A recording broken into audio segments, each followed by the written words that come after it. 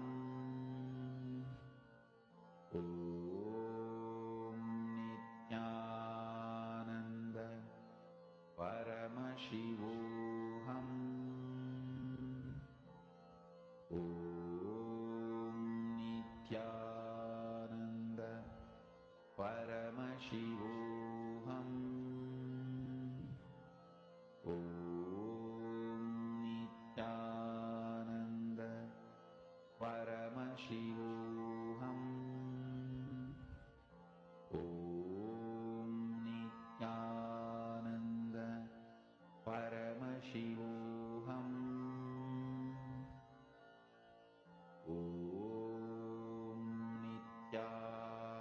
Nityananda Paramashivoham. Om Nityananda Paramashivoham. Om Nityananda Paramashivoham. Om Nityananda Paramashivoham. Om Nityananda Paramashivoham. Om Nityananda Paramashivoham.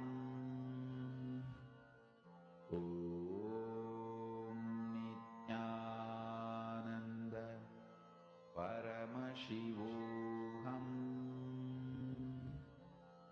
Om Nityananda Paramashivoham. Om Nityananda Paramashivoham. Om Nityananda Paramashivoham. Ensure you're taking a video or a photo of the manifestation happening.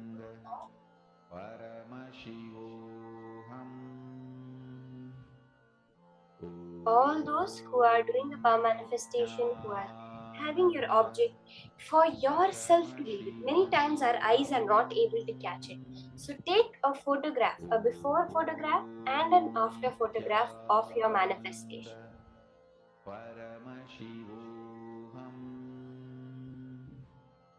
Om Nityananda Paramashivoham. Om Nityananda Paramashivoham. Om Nityananda Paramashivoham. Om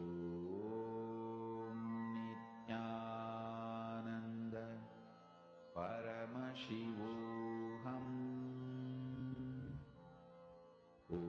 Om Nityananda Paramashivoham.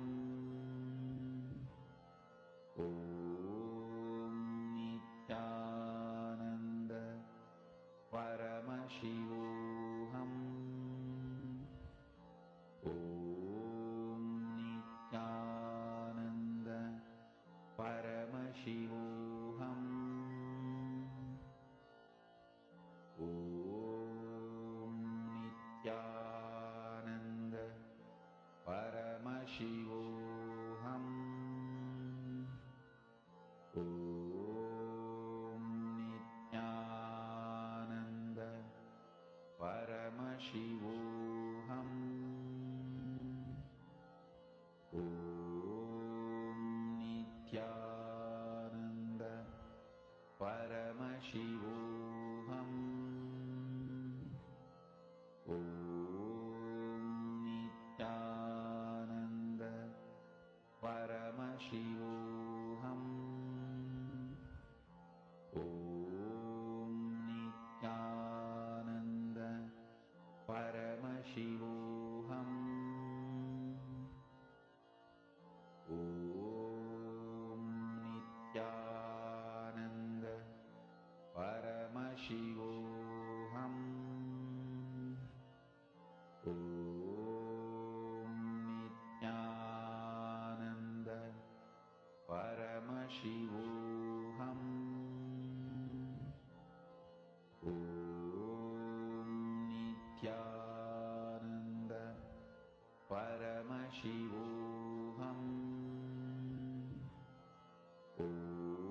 we can all relax. Can verify the manifestation that has happened now. Check back the size of the object, how it has changed. Take a picture. It'll start with very subtle changes of just small size changes, etc. But then you will be able to see like it will change by inches and the whole manifestation will just become so phenomenal. Let's all take a few minutes, verify. Remeasure the object in front of us. See the science of this whole power manifestation that Swamiji is giving us. Now, when we're doing this, we're measuring it and we're seeing, oh, I'm manifesting, I'm not manifesting. If you see what modern science is able to do, they measure it at the subatomic level. They increase the size, decrease the size, materialize gold, turn lower metal objects into high metals at a atomic and subatomic level. See, it's not that we're using the Large Hadron Collider to measure or some kind of huge machine to check the difference. It's just our two eyes and maybe a camera. So never feel that you have not manifested. Just work more on it. Sit with that confidence that my Guru has said. See, as Swamiji said in the session, he cannot let you down. He will manifest for you. It just takes a few times for us to start recognizing that manifestation. Now, we're going to be entering into the next session. See, the ideas that we have about wealth are usually what the society has taught us. And Swamiji says the only thing the society teaches you is anything it can do to keep you more in delusion, keep you more under its control. In this session, we're going to be understanding from Swamiji what wealth is as per Hinduism. How just the ideas you carry about wealth define on whether you manifest wealth or not. Let's now enter into this beautiful session from Swamiji himself.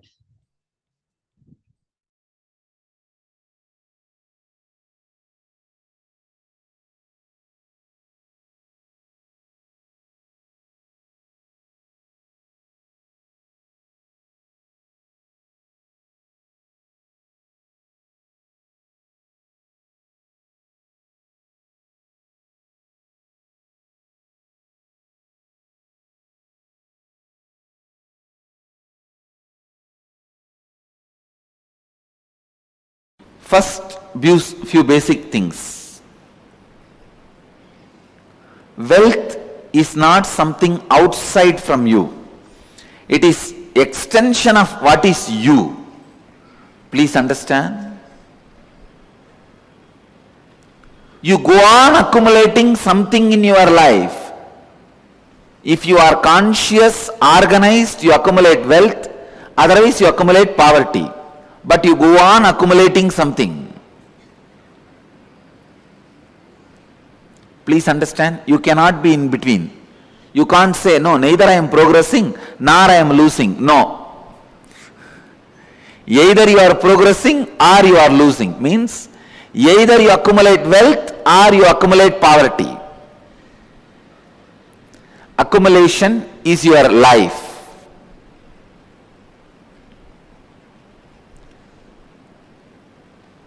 Wealth is not something outside you, it is extension of you. What you feel about life, what you feel about you, all these ideas only decide whether wealth is going to be around you or not. People usually ask me, why is Swami teaching about wealth to us? Who else you think should teach? Only a Swami can teach. I tell you, because your concepts about you plays a major role whether you are going to have wealth or not. Now, basically I want you to understand, if you are not attracting wealth around you, if you are living in a consciousness not enough. There is something seriously wrong with your being. Work on that first. Work on that first. Please understand. Work on that first. Altering the understandings you have about wealth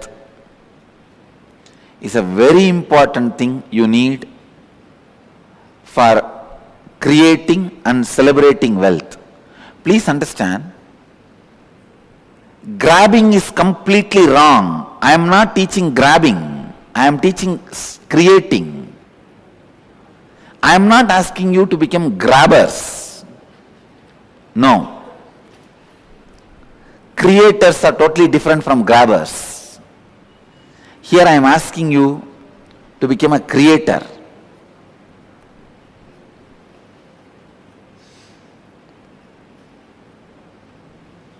Wealth is not just money and gold alone. It is a space in which you feel abundance.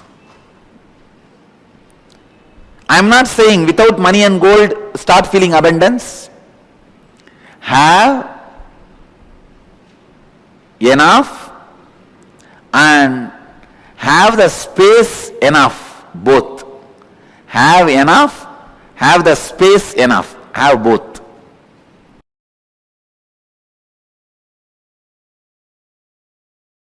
Wealth, money, abundance, even though all these words look like they are same or synonymous, it is not. Please understand, money is directly controlled, manipulated by few people who keep that concept alive. When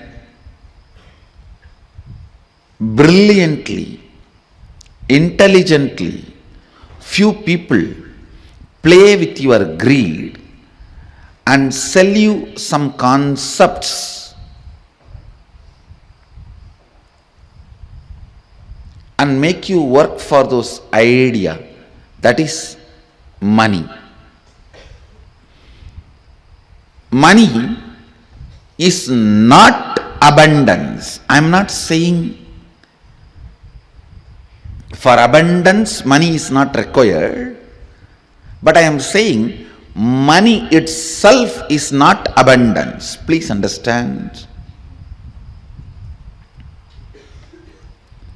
Abundance is overflowing ecstasy, confidence in you that you can exist. Your existence is joyful, blissful for you and the people around you. Please understand. It may be looking very mystical. I'll explain step by step. But today I wanted to give you the last word on abundance. No beating around the bush. Last word on abundance. Listen. Even that word has nice meaning. Abundance. Bund means bank. Abund means without bank. Dance. Jumping without a bank. Jumping without a bund. Abundance. See, a overflowing excitement, intensity about your existence is wealth. Understand? Overflowing abundance.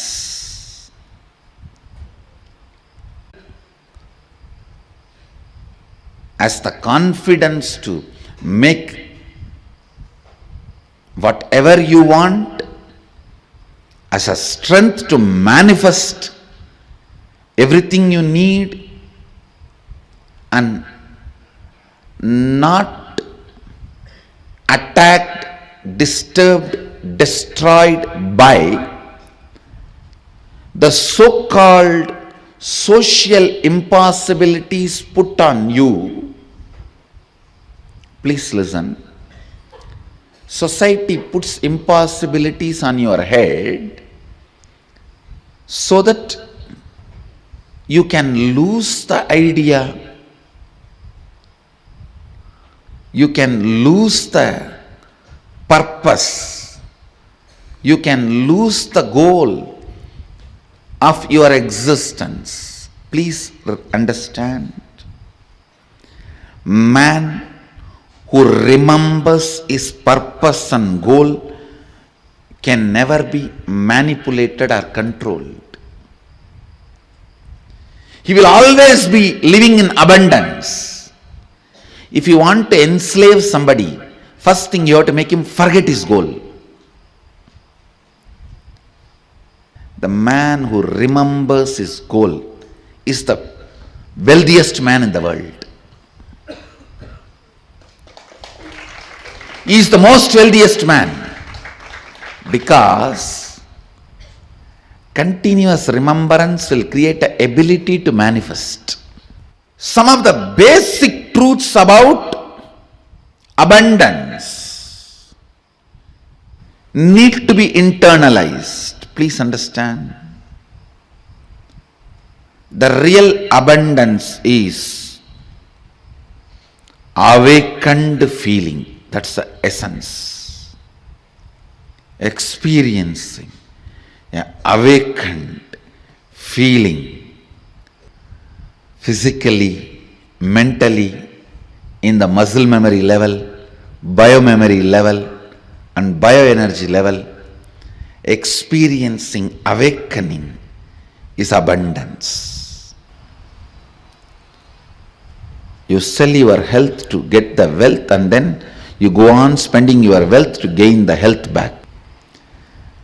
The idea, the concept with which the wealth is generated, you have been asked to work, is wrong. Doubt that. How you feel? Actually, this was told to me by my guru.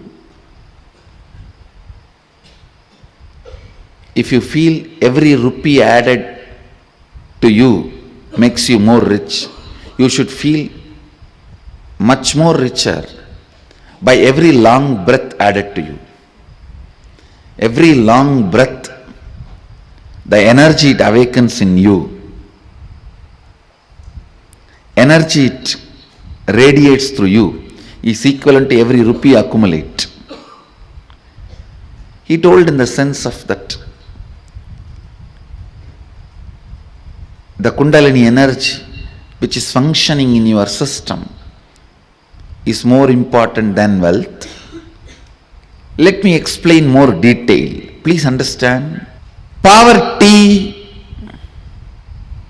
is nothing but deciding to live without finding solution for your problem. Somebody came to meet me. The person knows all his problems. Almost 6-7 hours we were discussing only his problems. He himself says, I am not interested in solutions, Swamiji. I told, be aware of negative people. They will find a solution for they will find a problem for every solution. See, if you go to a positive person, he will find solution for every problem. If you talk to negative people, they will find a problem for every solution. And still, after talking to negative people for hours, if you are not drained, you are an incarnation. Poverty means knowing your problem, does not want to solve it. Richness means constantly being alive. Please understand, being alive is enough. You will not tolerate the existence of conflict and confusion and dilemma. All I am requesting you to get out of poverty is just increase the number of your waking hours. Nothing else. Reduce the tiredness and boredom. The time you worship Nidra Devi Puja, reduce that time, that's all. Increase the number of waking hours, I tell you, because by your nature you cannot survive with dilemma and conflict. You will start finding solution. You will push yourself towards the solution. You won't keep quiet. The meekness, weakness in thinking through about your existential problems is poverty.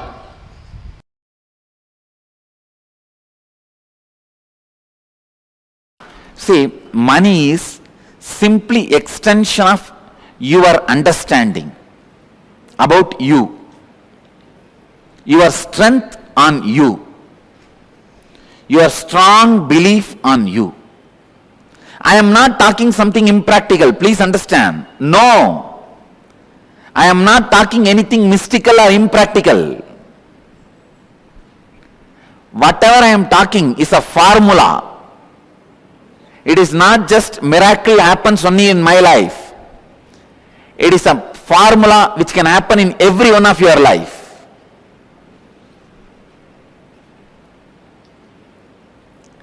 The right attitude towards money is, please understand, the right attitude towards money is, it has utility value for the things you want to do. Neither suffer with the feeling I don't have enough, nor be overloaded and develop arrogance or ego or influenced by having it. Neither be influenced by not having, nor be influenced by having.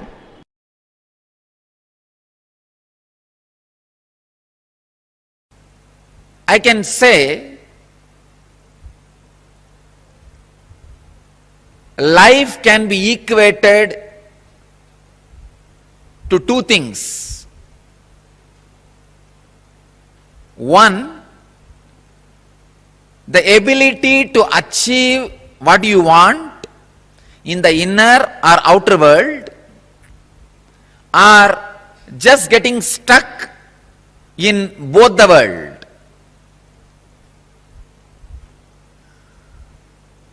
These are the only two equations. As on now, at least people who are sitting in front of me, I can say very clearly, there is nobody who doesn't want wealth. Everybody wants it. But they do not increase the life in them to the level they want it. Wealth can be equated to the life energy you express. Straight equation. Because as on now, a normal man has wealth as the first priority in the life. So be very clear. If you do not have wealth, don't blame anybody, just you are not expressing life in you. Life energy is not happening in you. You may think, what an incarnation has to do with wealth? Why Swamiji should talk about wealth? I can tell you, wealth itself is not wrong. Your concept about wealth, if it is correct and proper, not only it will not be wrong, it will be right.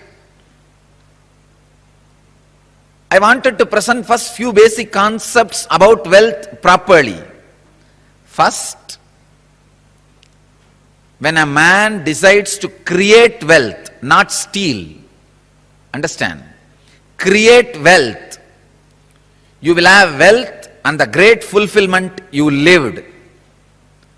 And your whole energy will be towards the creation, not destroying others. I am seeing very clearly the fellows who are interested in destroying others, going after people, harassing them, they are completely dull, dead. In their very consciousness they are poor. I tell you, the consciousness attitude which works towards creating wealth makes you non-violent, because your whole energy becomes creative. Creating wealth brings tremendous interest in life and non-violence. First I have to clear all the wrong concepts about wealth. Only then I should talk about wealth. Otherwise you will not be able to grasp why an incarnation, a Paramahamsa should talk about wealth, why a sannyasi should talk about wealth.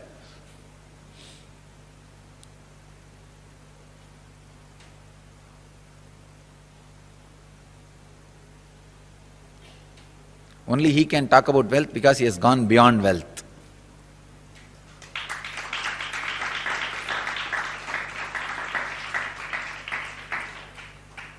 He cannot be made wealthy by wealth.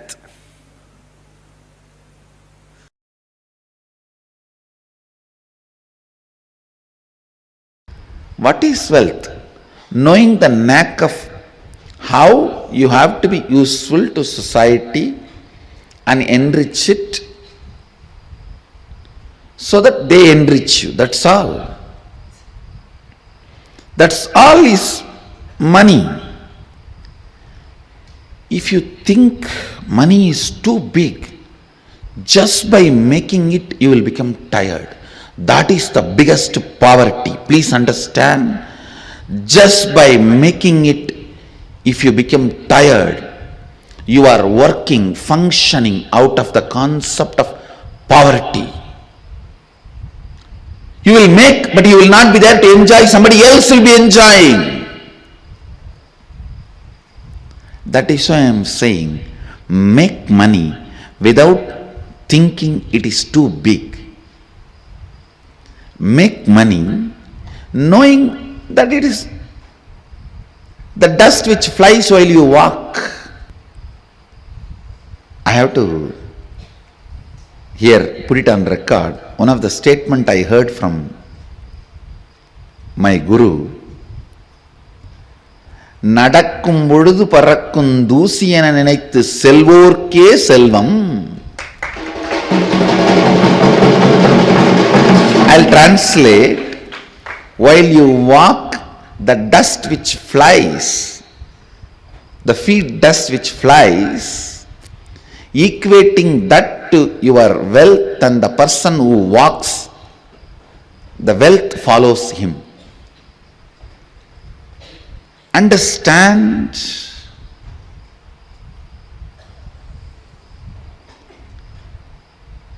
The powerfulness you demonstrate, the powerfulness you carry in your thinking, in your feeling, in your words, in your action, the side effect of it is wealth. The side effect of it is wealth. The moment you think wealth is important, you will become tired by achieving it. Becoming tired by achieving it means you will feel cheated.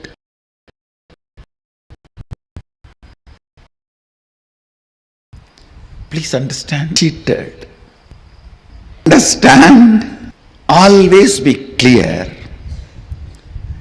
Your focus should be on the powerfulness and awakened state of your being, and push through your life. As a side effect, wealth will be overflowing, you will be enjoying it. Uneducated are those who are educated only in schools.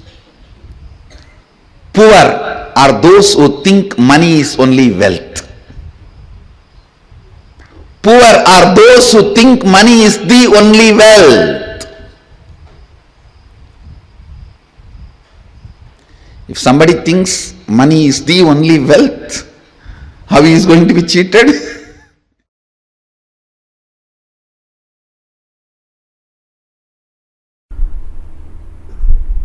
Even your professions, careers, build as per the Hindu tradition and Hindu scriptures, because they are so much of life positive.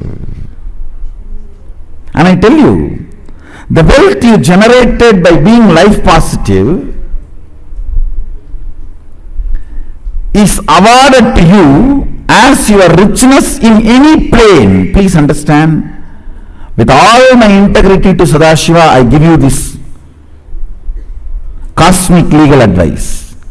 For example, if you are a doctor, an ethical doctor, and you are serving the life and making money, that wealth comes with you even when you go to Kailasa or Swargaloka, or when you come back to planet Earth. Please understand. I am very responsible when I am uttering these words. These are really true. But if you kill somebody, murder, sell alcohol, or sell meat and make money, not only that wealth will not come with you when you move to different planes, that sin and the torture and the suffering follows you wherever you go. One of my close disciples who listens to my words, I told him, see, I can relieve you from any sin, but don't run non-veg hotel. Even I will not be able to help you handle when you leave the body. He listened and left it. Left the non-veg hotel. That was his profession, his bread and butter. But he said, Swamiji, you said, that's all, no more. He just shut it down. Contribute. For example, if you are running a software company and making money, it's a contribution. It's good for you. Contribute and make money. If you are selling house, doing real estate, it's good for you. It's a contribution. In that, making profit is not wrong. But fundamentally, it should be contributing to humanity. Never do this meat, alcohol, that kind of business which is harming the beings. Same way, tobacco. Never, never, never do that. Tobacco, alcohol, and any of the violence related, like killing animals, or even the violence based silk, the silk which need to be produced by killing the silkworm. No, no, do not go for any of those careers and professions. Say, for example, when you are running a software company, you invest only $10,000, but you make $1 million, nothing wrong. That is not at all wrong. That's not at all. That wealth will come with you even when you move to a different plane or when you come back. Any wealth generated by contribution always comes with you. It is permanent. Never create a wealth based on violence. For example, you are a teacher. You teach good things, not bad things. Of course, if you are teaching to kill, that will not be a good money.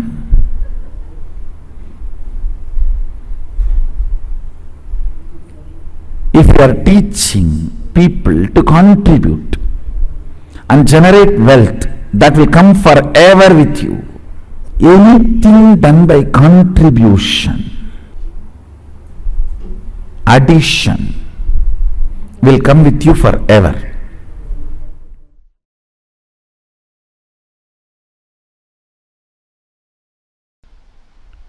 The first step we need to do,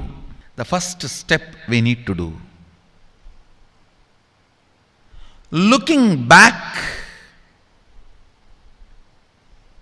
the gap between your desire and your cognitions, how you started perceiving wealth, money, how you started perceiving. I can tell you a small story. First time, how I was introduced to money and started interacting with money. I still remember my 3rd birthday. My father has given me a Ganesha who actually ate food. If you have read my biography, you would have read the incident.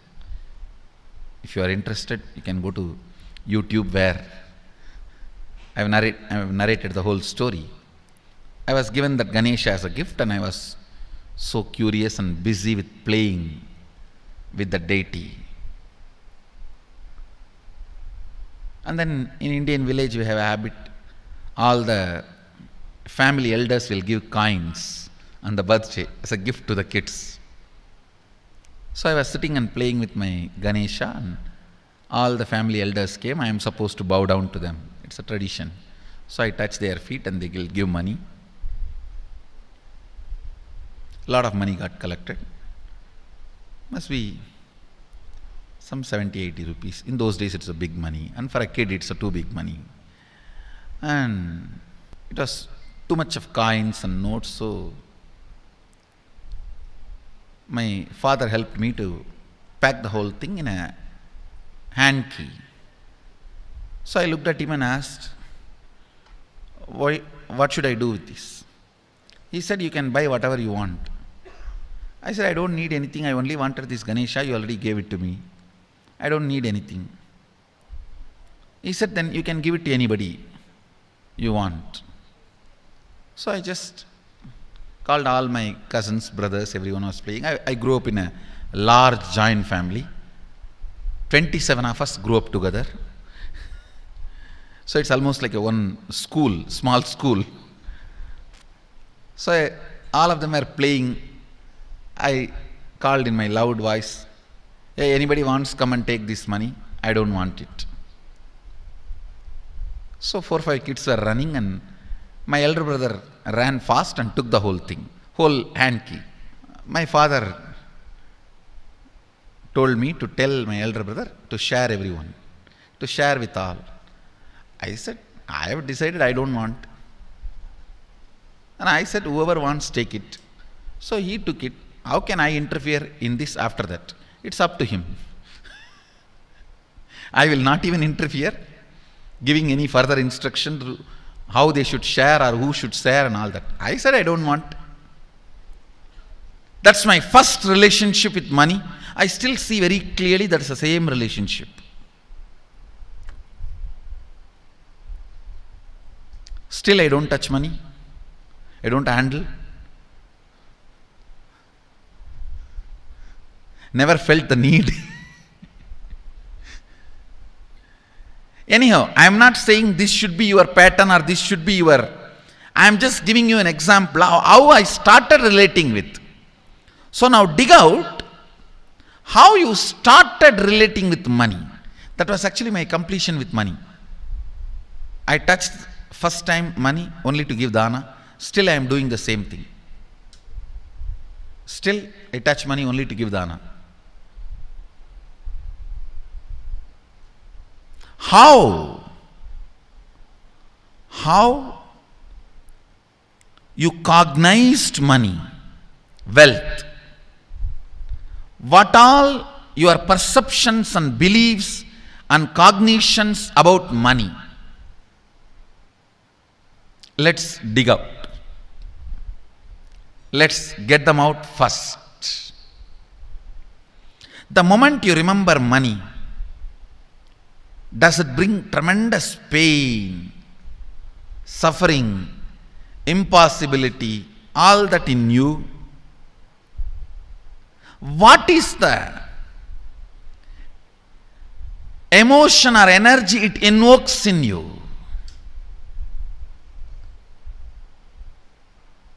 So put your pen to paper and just keep writing whatever comes to your mind.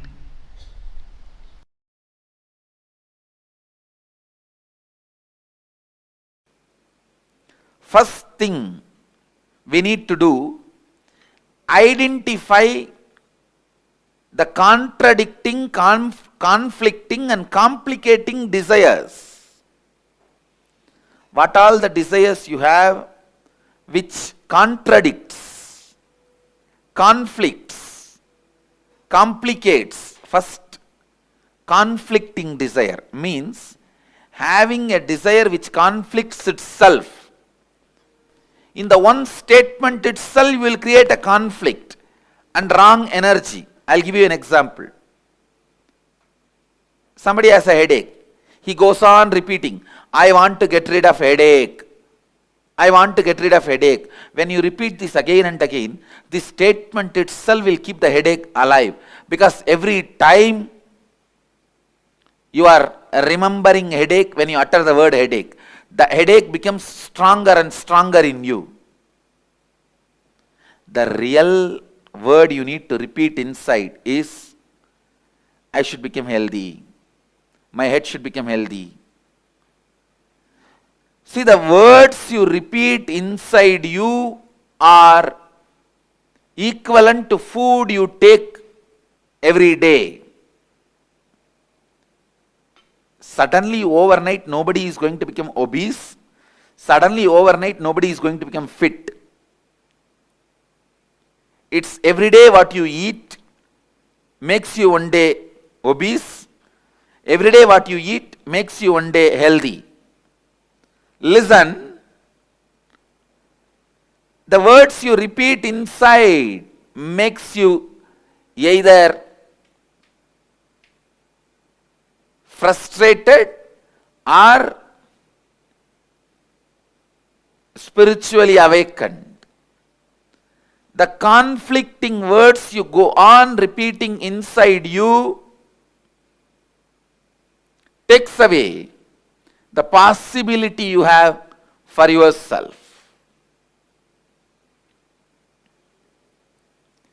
Second, contradicting desires. Having two or more desires at the same time which contradict each other, which you cannot fulfill at the same time. For example, you want to become a CEO and be an active life from morning till evening, managers meetings, team meetings, and people listening to your words, commands, decisions. You want to be a person who calls the shots, rolling chair, and active life. One, you aspire for that. The other side, you want to throw away everything, go and lie down in the beach, resting. This contradicting desires.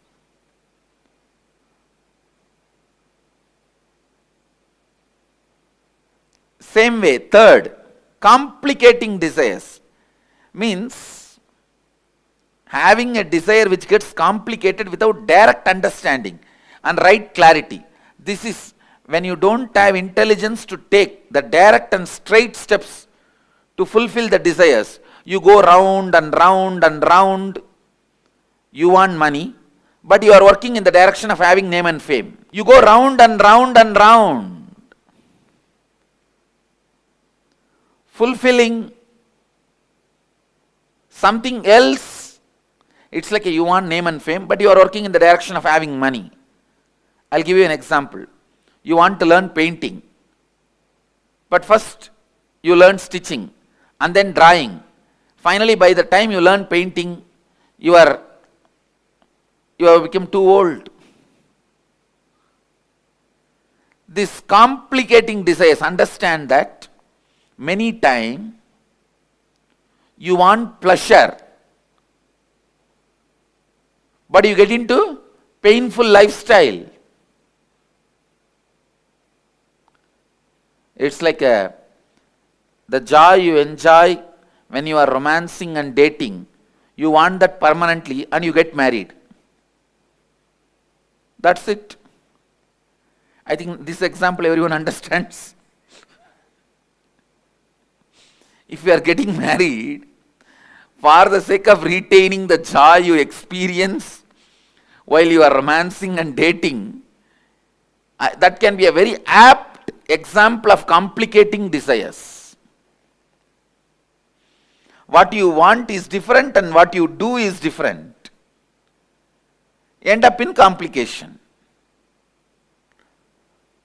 Now, please sit and dig out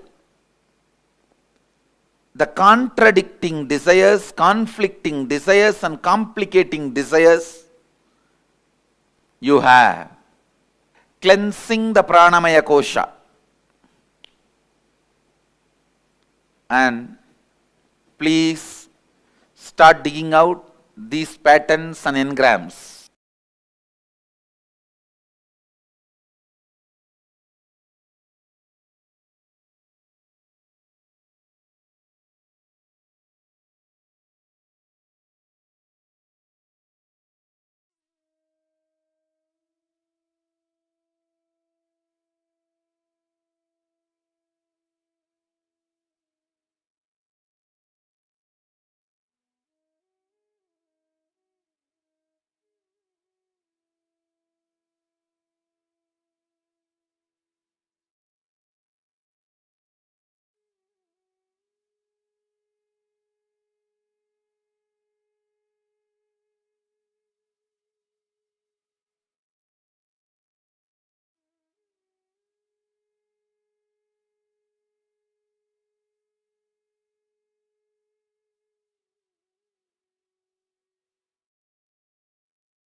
Nityanandam, so beautifully, Swamiji had actually explained to us about what is wealth as per Hinduism, what is abundance, what makes one wealthy, and who's the wealthiest man. Swamiji redefined all our fundamentals.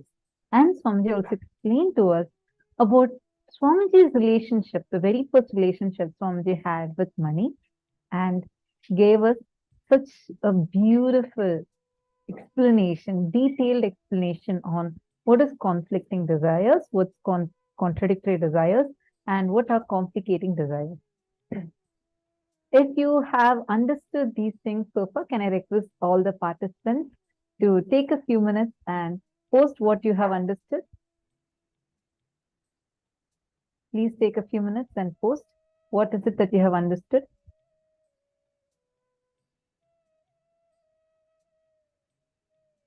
All the clicks that you have had so far.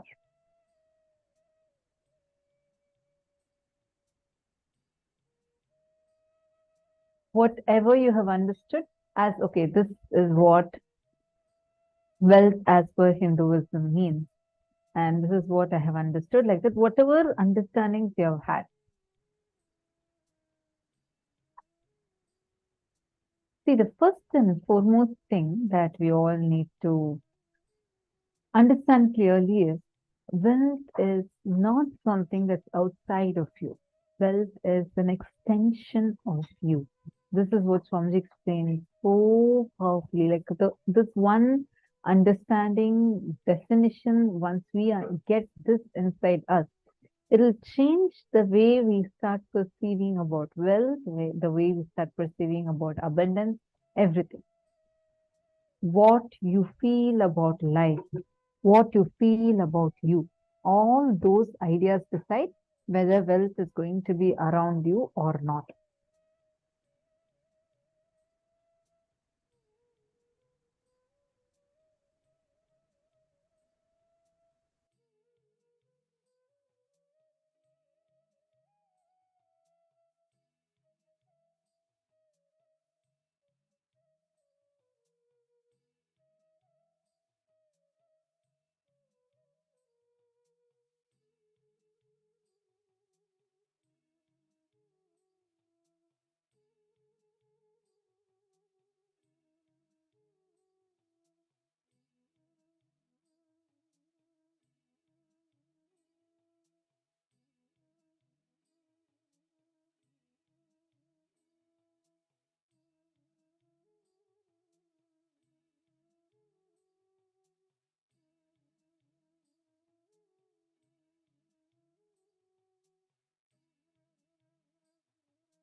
Understand wealth, what you feel about you. Listen carefully. What you feel about you, what you feel about life, all these decide whether the wealth is going to be around you or not.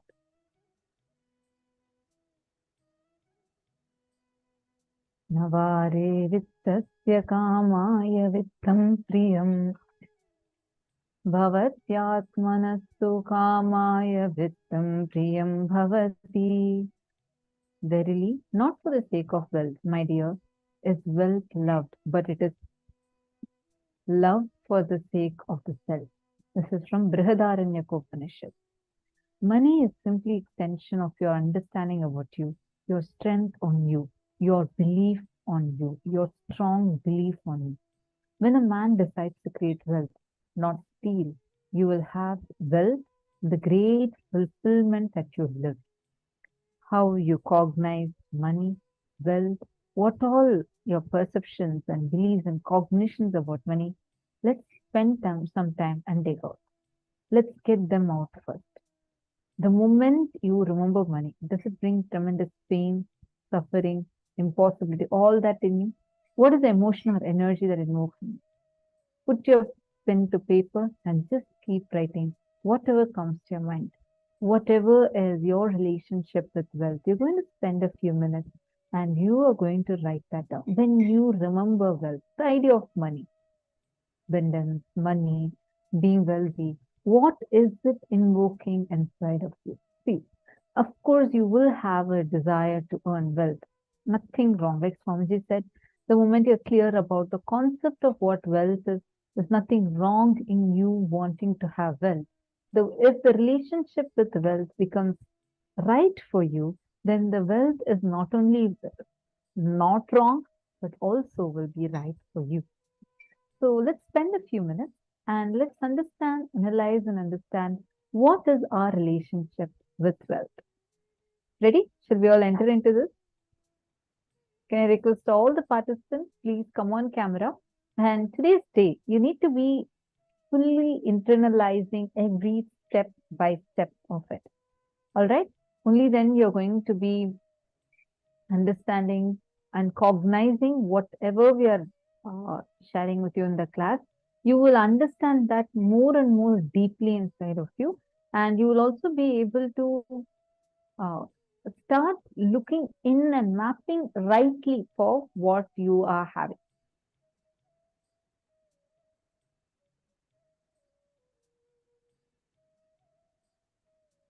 Take a few minutes. First, list down what is your relationship with money. Means, what do you, the moment you remember the word money, the moment you remember about wealth, what does it bring inside of you? Does it bring tremendous joy, tremendous pain? You feel very bad inside of you. What is it? Take a few minutes and please spend that down. Are all of you understanding so far?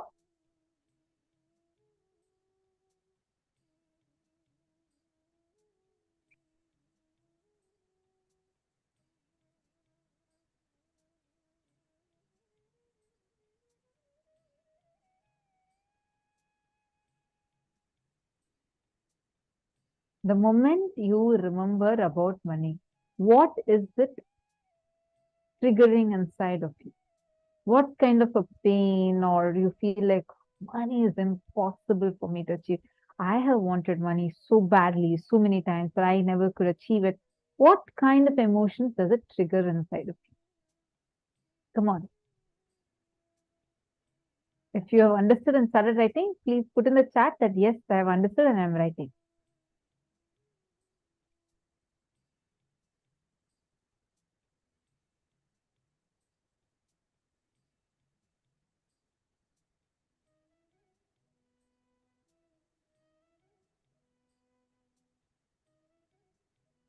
Ma Hongli Wong, the man who remembers is the wealthiest man in the world, written.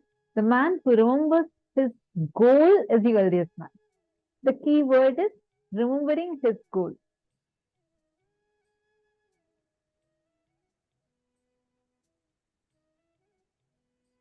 I don't like money because my mother always makes tension because of that. Good. Ma Eli, write it down. Please sit and pen down. You don't need to put it in the chat. You can just let me know that you're writing this now. You don't need to actually put it in the chat. Any one of you here for the very first time, please kindly let us know that you're here for the first time.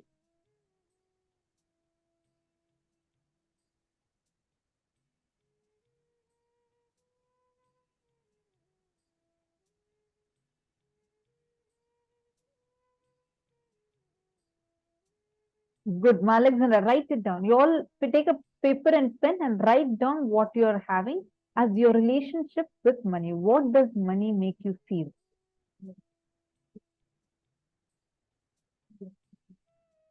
Powerfulness, nosy, I hate it. Write down, write down.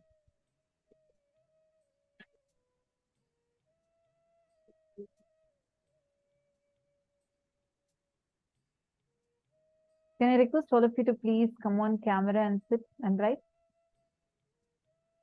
Please sit in front of the camera. Ma Ganapati, take your notebook and write it down little more. What is your, whatever ideas are coming?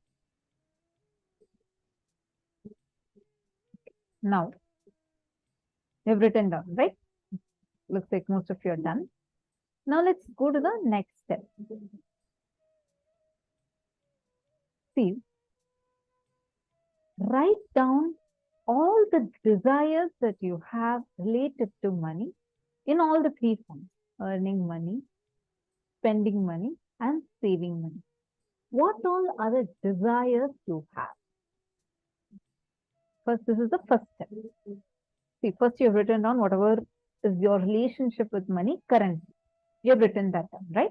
Now, the next thing you're going to do is you're going to take another paper or in the same paper below, Write down the desires you have in the field of earning money. How do you want to earn money? What kind of an earning you want to have? Second, what kind of uh, desires you have in terms of spending money? Oh, I want to be able to spend it lavishly. I see, understand your desires are not wrong. The conflicts, contradictions, and complications in your desires make your desire right or wrong. Your desire to want to spend lavishly is not wrong if it is not creating conflict in you.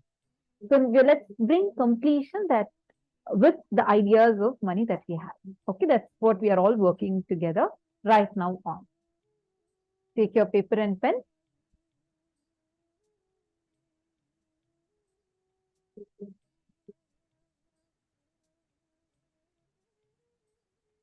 Ma Ganapati, what you have written down is more coming into the next step.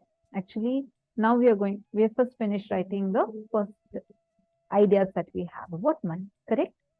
Now, the next thing that we are working on right now is writing your desire. What you're going into is where you're going to actually identify the contradictions, complications in your desires. So this would come under that. First, you write down all the desires you have in terms of wanting to have money, like how to earn money, how you want to save the money, how you want to spend the money. Please take a few minutes.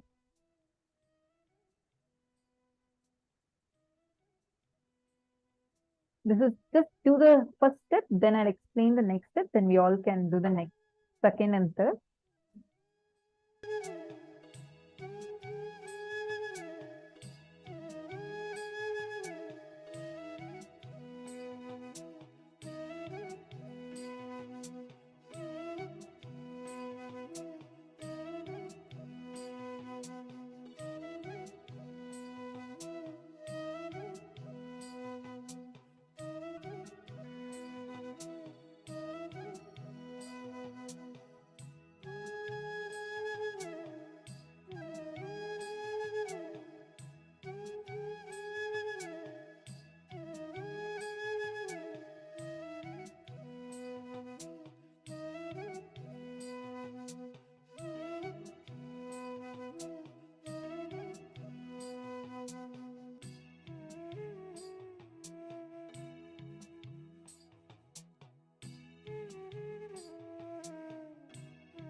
Okay, wonderful. Now, I hope all of you have finished writing the desires that you have in these three areas, right? Have all of you finished writing that so far? Listen carefully, because now is a very interesting step that you're going to do.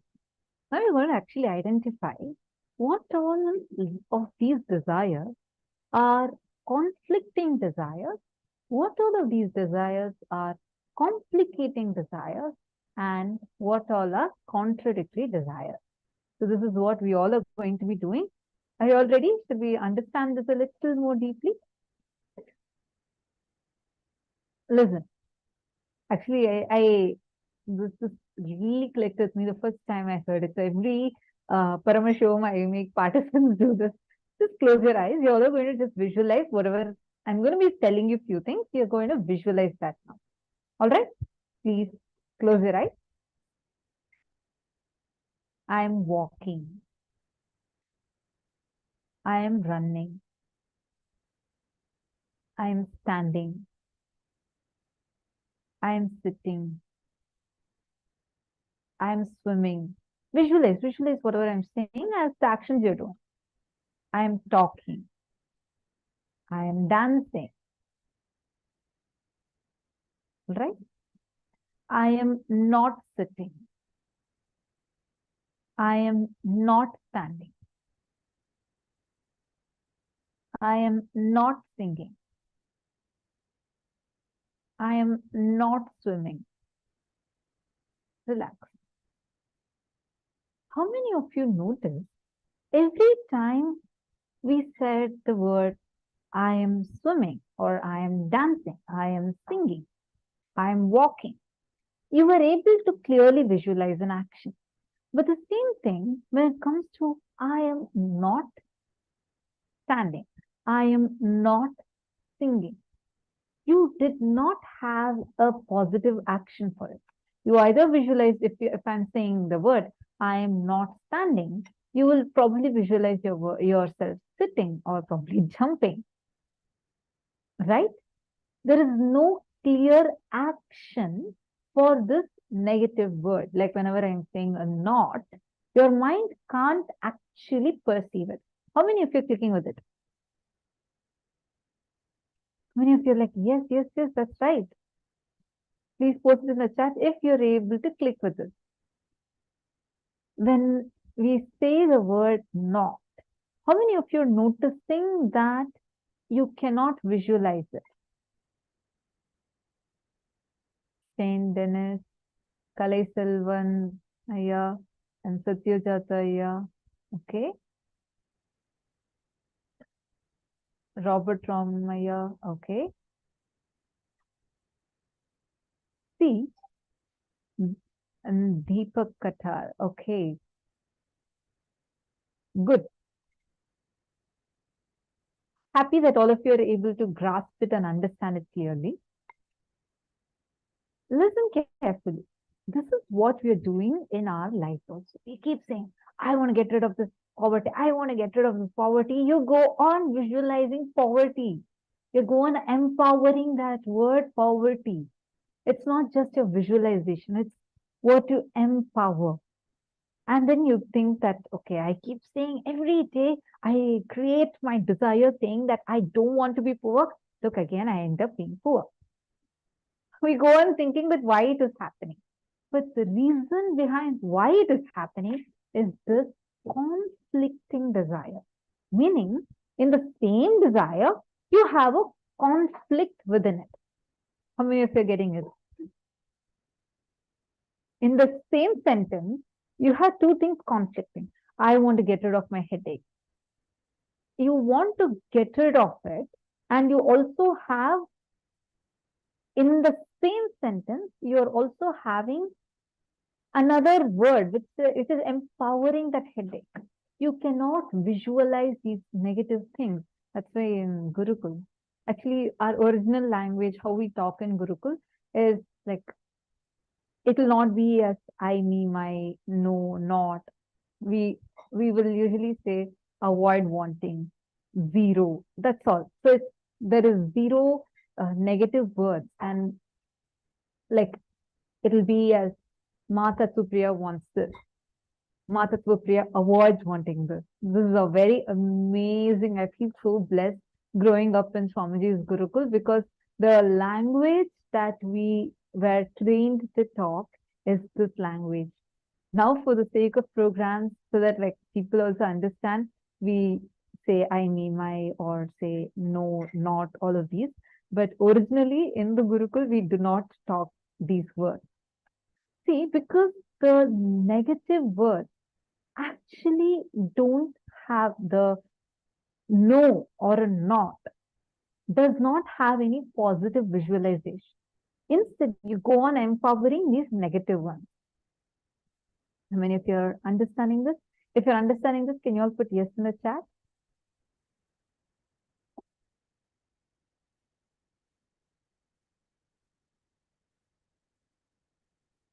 If you're understanding this, please put yes in the chat.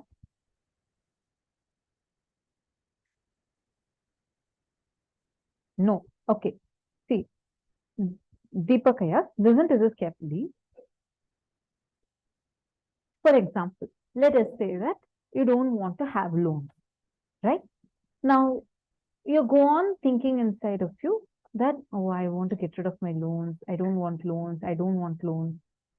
Now, you're trying to perish if you have that as your desire inside of you. There is no positive visualization. There is no action. You're only saying, I don't want it. I don't want it. That I don't want loans again and again makes you remember loans. That again and again you're empowering loans over there in your thought. Your thoughts are powerful. Your thoughts have a power. So when you go on empowering those thoughts, it becomes a contradictory desire. Like in one same desire, you have two things contradicting each other. You're understanding? This is called as a contradictory desire. Now, this next one, conflicting desires. Conflicting desires means you have two desires, both are conflicting each other. Like one of the participants had posted, I want to become a millionaire, but I don't want to go to office and work. I don't want to work. So one side you want to earn wealth, one more side you have a desire of not working.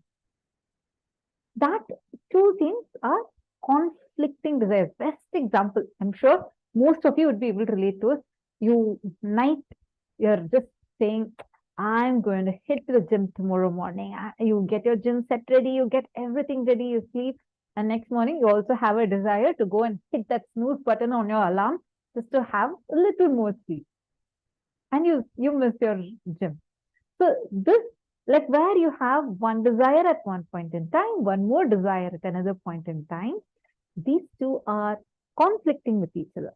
So these two are called as conflicting desire. First, we learned about contradictory. Same desire, but it's like a negative desire that you have. You are empowering something that you don't actually want to have.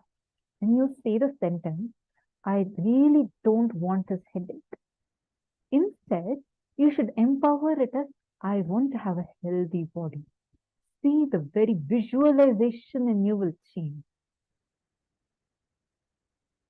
When you say, I don't want to have loans, the thing that triggers inside of you, versus when you say, I want to be extremely wealthy, I want to be wealthy, I want to be so rich, the words, the desires itself will give you a different energy. How many of you are getting it now? Are you all clear with this contradictory desires and then conflicting desires? Contradictory means in the same desire, you have two things contradicting each other. Conflicting desires, two desires conflicting with each other. Now, third one, complicating desires. Listen to this very carefully. Complicating desires means you have a desire, you want something, but you go on working for something else. For example, in your office, you want to have the position of a CEO. You're very clear that's what you want to have. That's your desire. You go on trying to work to please your manager. And then you think that you don't even have a clear thinking or a working focus towards what you want. You want something, but you're doing something else. It is like you want to be wealthy, your whole desire is to be wealthy, but you go on working to get name and fame. Like instead of touching your nose like this, you're trying to get your hand all the way from behind your head to touch your nose. Sometimes you may or you may not touch it. But where you complicate it, when things can be straightforward, complicated. These are called as complicating desires. I mean, if you understood these three C's, contradictory desires, where in the same desire you have two things, like you want something, but it's contradicting with what you are even desiring. What you're desiring and versus what you're actually empowering in that desire is contradictory with each other. Next, conflicting. Two desires that are conflicting with each other. You want to be the boss of the company. You want to be the supreme authority in your company. And at the same time, by night, you just want to just throw off everything. You want to just be free and relax, chill. Conflicting desire. Complicating desire. You want something, but you just complicate it so much. Like you want to be rich, but you go on working for name and fame. Like the direction where you're working itself will be like complicating by the time you reach your destination. You want to be the CEO, but you go on working to please just your manager. Are you understanding? Or if you are clear with all these three, because you need to analyze this for your desires related to wealth.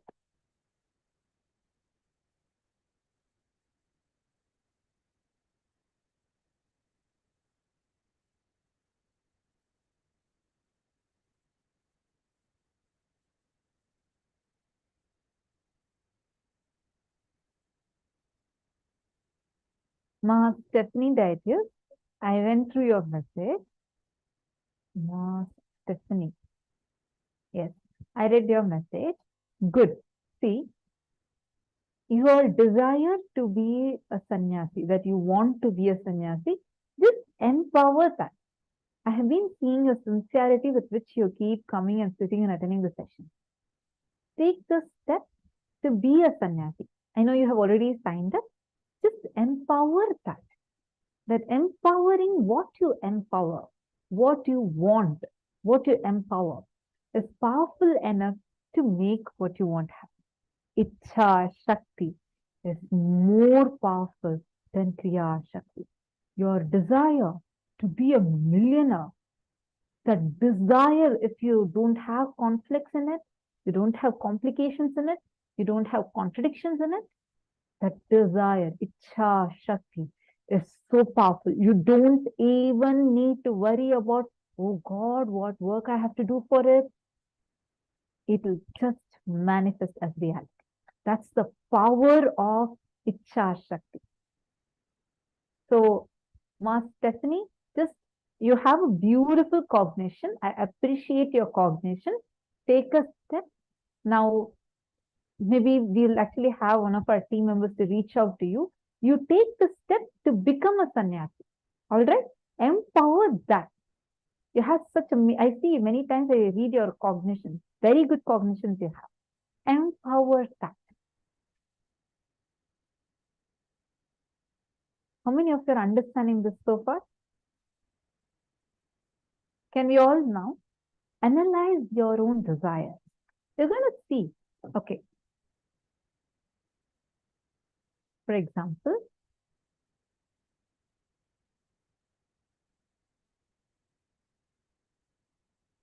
Ma Ganapati. Now, just take a few minutes, write down whatever desires you have, right? All of you listen. All the desires, look into it. How many have conflicts in it? How many have contradictions in it? How many have complications in it? Ma Reshma Shetty is asking, Ma, what do you mean by empower that thought? Go on cherishing the thought that you want to make it as a reality.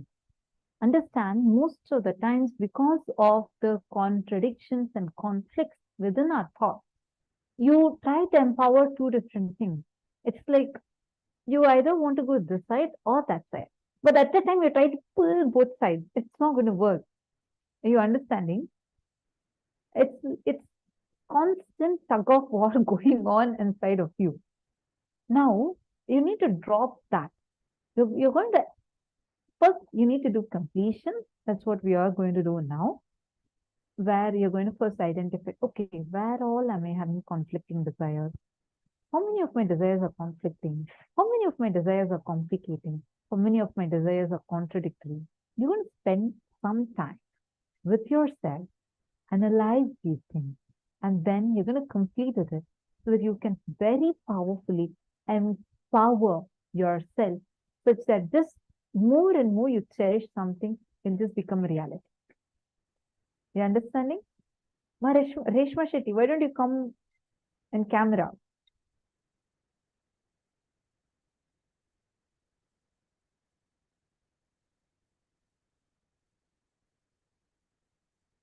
And if any of you are here for the first time or this is your first program that you're attending, kindly let us know in the chat.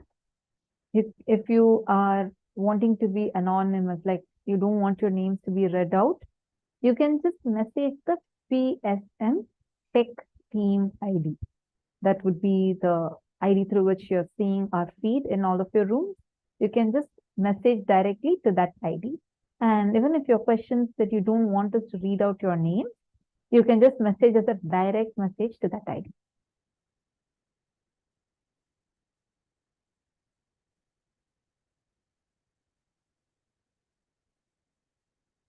Okay, shall we all enter into this? Please do this exercise sincerely. And if you have any kind of questions or doubts, feel free to ask. Don't feel like, can I ask, can I not ask? Feel free to ask. Make sure you're clearly understanding every step, because this would be very, very, very powerfully making your desires manifest as a reality. Sit and work on it now. Identify where all you have conflicting desires, contradictory desires, and complicating desires. Please make sure you clearly describe these.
All right. Now, I hope all of you have written down clearly seeing, okay, which all are my conflicting desires, what all are my complicating desires, and what all are my contradictory desires. Have all of you finished writing? If any of you have any questions during this, please feel free to ask.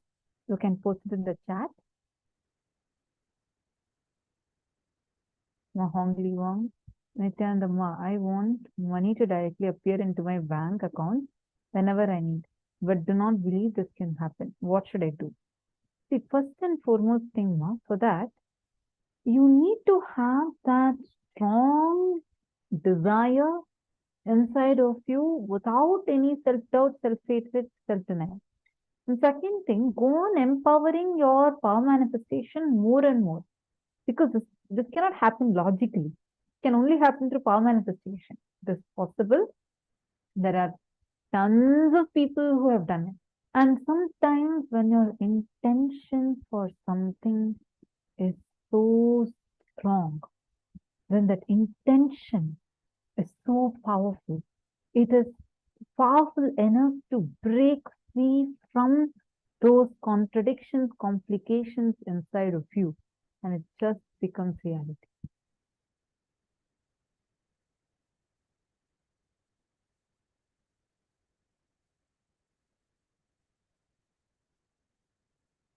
I have an agreement with myself that I do not borrow money for my personal pleasure.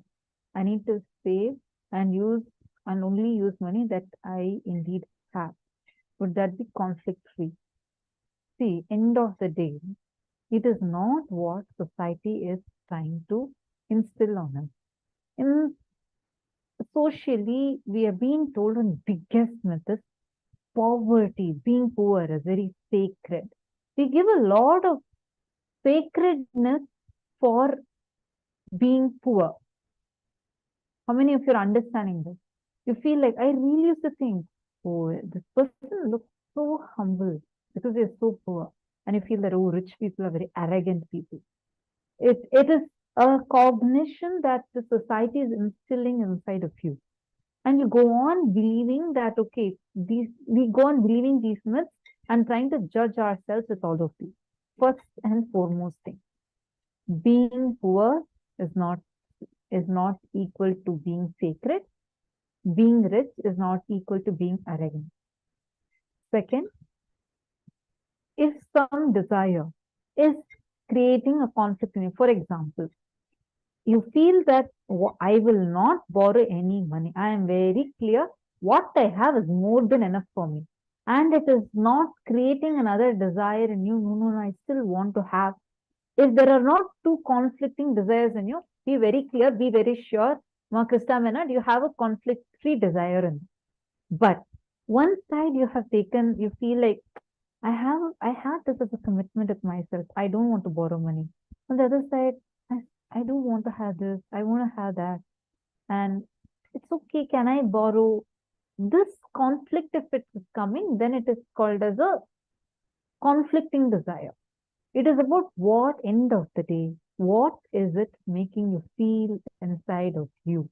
That's all is going to decide whether it's a conflicting desire or a conflict-free desire. Are you understanding, Ma?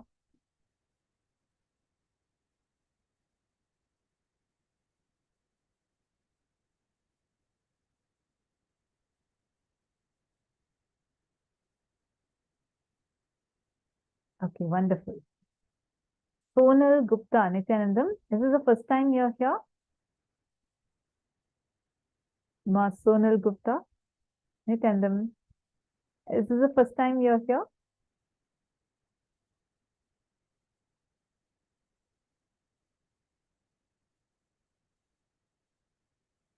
I see many of you are posting your conflicting desires in the chat. You don't need to post it. Oh, you want to check? Okay. I'll Mazolan Lim. Okay, it's not the first time. Wonderful. I'm seeing you here first time. Nice to see you. Where are you from? Masonal? Zolan Lim. Conflicting desires. I want to earn a lot of money through investment, but at the same time, investment can also make you lose a lot of money. see, you're not right now writing the conflicts you have with your beliefs.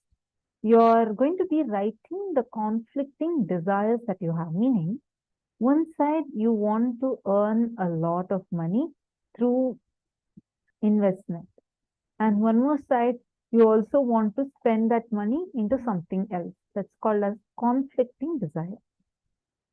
You understanding now? You need to look into that. Conflicting desire. I want to earn a lot of money through investment, but at the same time, when opportunities come, I hesitate because I need to put money into invested first. That's what. Ma Zolan Lim. Only when your relationship with money becomes complete, these fears in you will drop. First, the relationship with money has to become complete.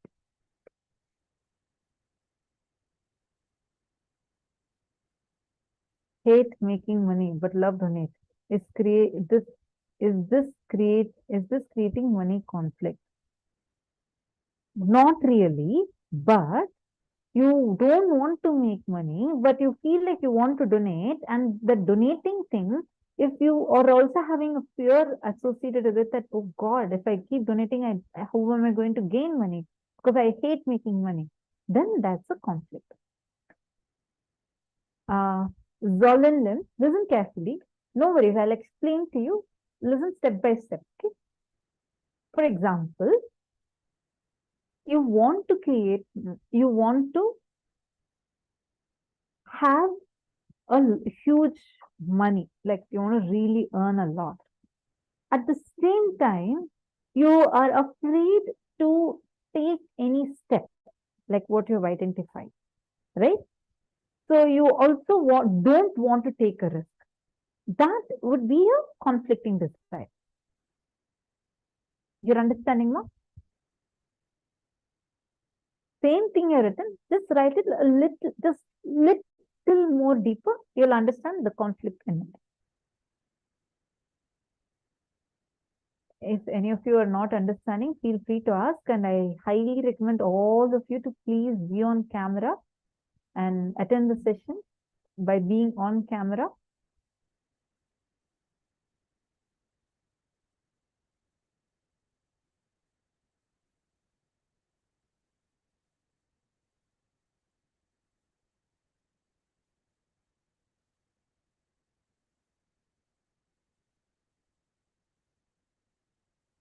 Satyajata Shivaya has posted Sadbhashaya. That's what we speak in Gurukul.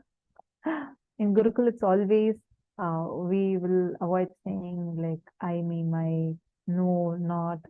It's very, very different. It's where we'll be saying avoid, zero, and mostly it will be positive sentences. So what we want, what we are talking, it will be very clear what we want.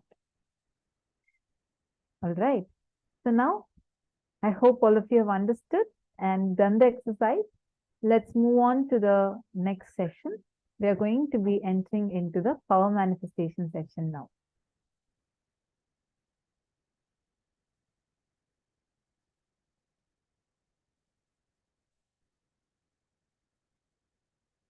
Let's enter into the power manifestation section. We have Manitya Shambhananda who's going to be joining.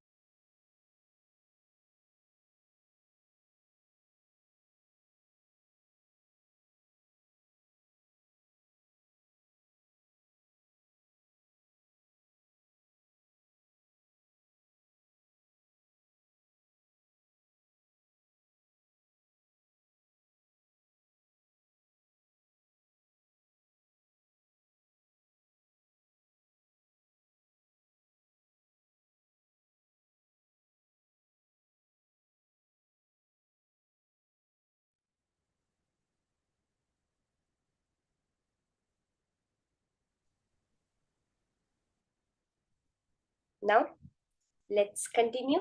And with this completion space, the more and more we do completion, all the energy that up till now that has been going into those incompletions, into those conflicts. See, ultimately a conflict takes energy, right? Any complication, any conflicts, any contradictions always take energy from our life. Now, when we are completing that, when we are diagnosing them within us and deciding not to put our energy in them anymore, so much becomes opened up. Now, at the fundamental level, it depends on where we put our awareness. Now, if I put my awareness on, if I go to my job properly every day, and if I work to my best capacity, I'm going to make money, then that is what you're going to have to do. But now, if we put our awareness on, if I hold the space of abundance within me, wealth has to come to me.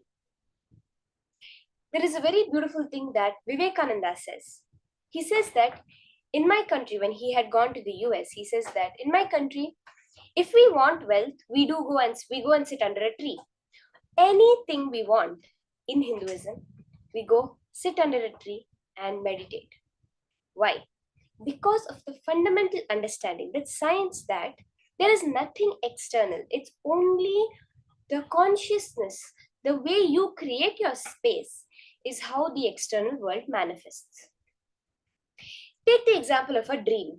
Okay, now you're going to go to sleep and then you have a dream. Now in your dream you have, let's say you have a huge shop you're running and you're earning so much money. You're just sitting in home the whole day. You don't have to do anything. You have a business, it's running on its own, and you're earning so much money. But that money you've earned, when you wake up, is it useful for you? No. Same thing in the dream.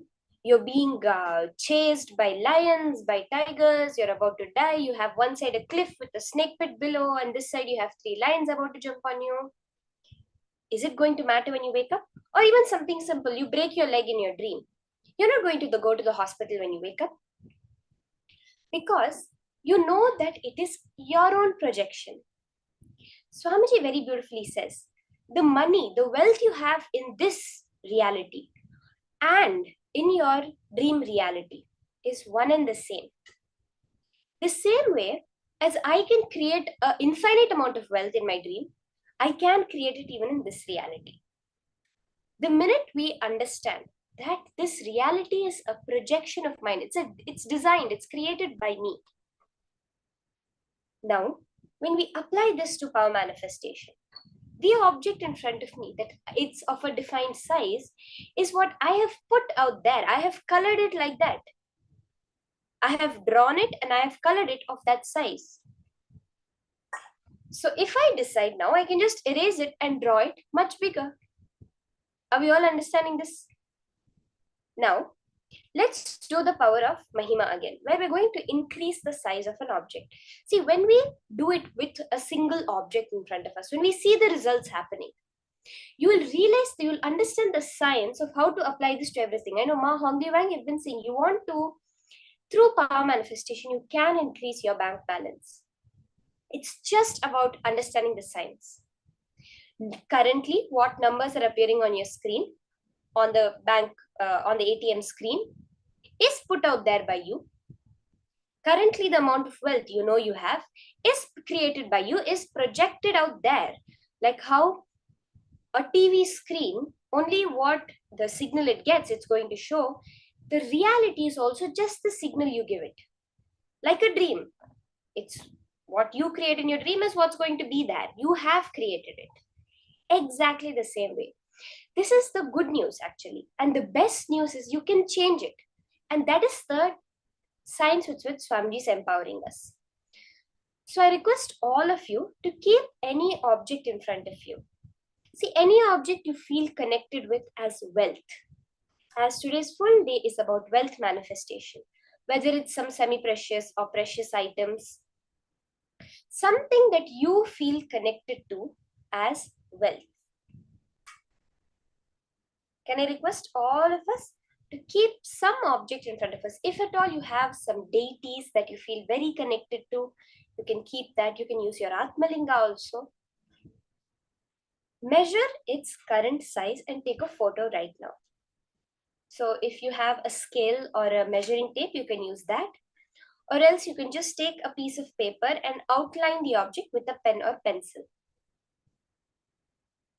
Take a before photo. You can take a timestamp, you can install a timestamp app and take a before photo of your object.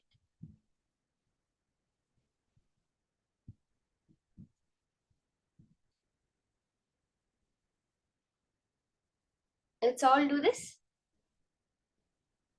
Today we are going to break the mind. Today we are going to make sure that life is abundance from us, from the cosmic principles, where we are no longer matter trying to move matter, but we are space, just drawing, creating it, printing it into our reality.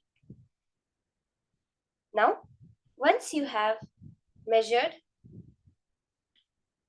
the size of the object, sit straight, start chanting the Mahavakya intensely. Connect to Swamiji.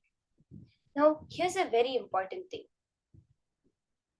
If we focus on the result of what is happening at the matter level, if that's where our attention is, we are again reducing it to matter.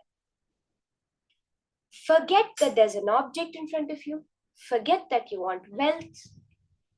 Forget everything. Unclutch from it. Just sit and remember, I am Paramashiva. Om Nityananda Paramashivoham. I am eternal bliss. I am Swamiji. I am the ultimate auspiciousness. I am Paramashiva. The Mahavakya, that frequency, chant. Raise yourself. Just sit and experience yourself as Paramashiva. Anyways, it is Paramashiva who is manifesting my reality now. Do not try to think, oh, is it manifesting, opening one eye, checking, oh, yo, has it moved? No. Sit till the end of this round. Chant the Mahavakya intensely and drop any cognition you have of an external reality. Just chant the Mahavakya, unclutch, and go into your inner space. See, this is all very much possible for all of us. We see from the life of Agastya, where when the mountain, Vindhya mountain, got jealous of Meru. So there's a story, there's an incident from the Puranas that say that Vindhya got jealous of Meru, saying that the sun does pradakshina, does the circumambulation for Meru alone. Why not for me? I will block the sun. And he starts growing taller, taller, taller, taller. He grows so tall that he starts blocking the movement of the sun. So the Vindhya mountain is situated between the north and south of India. So the southern area of India starts needing the sunlight because, as they say, darkness is the place where the demons arise. So all the devas go, Surya Deva goes and prays to Rishi Agastya. Please, we need your help. So Agastya goes and see, many people try. Paramashiva comes, Vishnu comes, lot of people come to try to stop Vindhya, but he's not ready to listen to anyone. But just the space of Agastya, the Guru, when he says that, Vindhya, I need to go that side, I'm very old, I cannot climb all over you, you reduce your height, as soon as I come back, you can increase your height again. Saying this, Agastya goes and never comes back. But see the power, he was able to reduce the size of a mountain itself. This is the extent that is possible for each and every one of us. It is not a story. It is very much a science that all of us can experience. Let's all start. Chant the Mahavakya intensely. Connect to Paramashiva, unclutch, and manifest the power of increasing the size of your object.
Lita Sege, you can surely do that, ma. Along with the object, you can definitely open up your bank account and keep it. And don't visualize your bank account becoming bigger. You're going to manifest it, ma. This is a creation of reality. It's not just some visualizations we're doing. We are making a reality. See, it's very important to understand. Right now, the money you're seeing in your bank account is created by you. That's the good news, because now the minute you understand that it's you who has created it, you know that you can create it as you want. So yes, ma, you can definitely keep your bank account open online and just manifest with that increasing that number. Ma Alexandra, ma, you don't need someone else. You are manifesting it. Ma, you itself can increase the numbers in your bank account. That is the reality. See, our reality is created by us. That is the truth. When you just realize it, you get to play with your reality as you want. To wake up in you. Just remember this one powerful cognition. See, many times we're not able to cognize. How can I do it? Just go with this cognition. Swamiji is Paramashiva. I have experienced it. He is telling me it's possible. He is telling me I am Paramashiva. Imagine, understand, if Paramashiva himself has taken a physical body to come and tell you that you are Paramashiva, how can you not be Paramashiva? Imagine, it's literally God himself has come down and telling you something. Then what a being you must be. Remember that and all the manifestation will happen.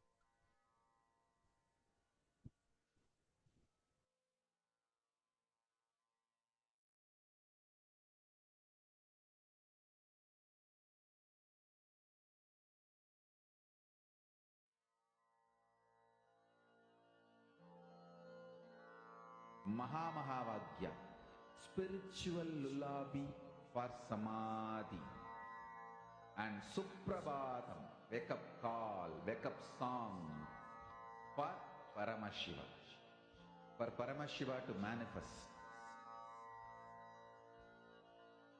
With this one spiritual powerful cognition, chant this Mahamahavagya. Om Nityananda Paramashivoham. Om Nityananda Paramashivoham. Om Nityananda Paramashivoham. Om Nityananda Paramashivoham. Om Nityananda Paramashivoham. Om Nityananda Paramashivoham. Om Nityananda